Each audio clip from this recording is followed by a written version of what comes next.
قرآن کی ایک آیت قرآن کی سورہ نمبر 89 میں ارشاد ہوا ہے، پس انسان کا حال یہ ہے کہ جب اس کا رب اس کو آزماتا ہے اور اس کو عزت اور نعمت دیتا ہے تو وہ کہتا ہے کہ میرے رب نے مجھے عزت دی، اور جب خدا اس کو آزماتا ہے اور اس کا رزق اس پر تنگ کر دیتا ہے تو وہ کہتا ہے کہ میرے رب نے مجھے ذلیل کر دیا۔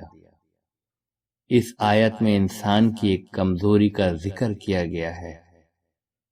جو شخص اس کمزوری کو جانے اور اس پر کنٹرول رکھے وہ کامیاب ہوگا، اور جو شخص اس کمزوری سے بے خبر ہو اور اس پر کنٹرول نہ کر سکے وہ خدا کی اس دنیا میں ناکام ہو کر رہ جائے گا۔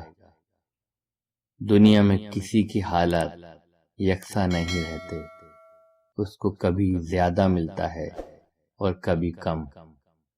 دونوں ہی معاملہ خداوند ذوالجلال کے فیصلے کے تحت ہوتا ہے، مگر انسان کی یہ کمزوری ہے کہ جب اس کو زیادہ ملے تو وہ اس کو اپنی لیاقت کا نتیجہ سمجھ لیتا ہے اور اس نفسیات کا شکار ہو جاتا ہے جس کو برتر اندازہ کہا جاتا ہے۔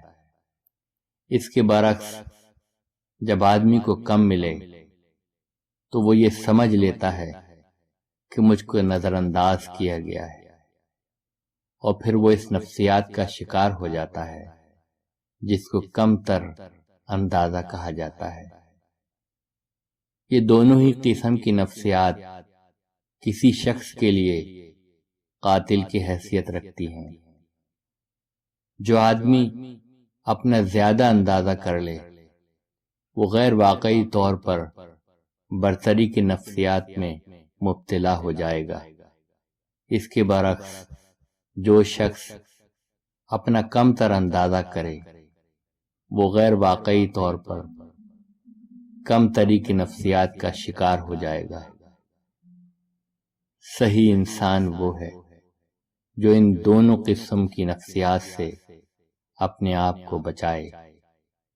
یہی وہ انسان ہے جس کو قرآن میں النفس المطمئنہ کہا گیا ہے، یعنی ہر صورت میں یکساں حال پر قائم رہنا۔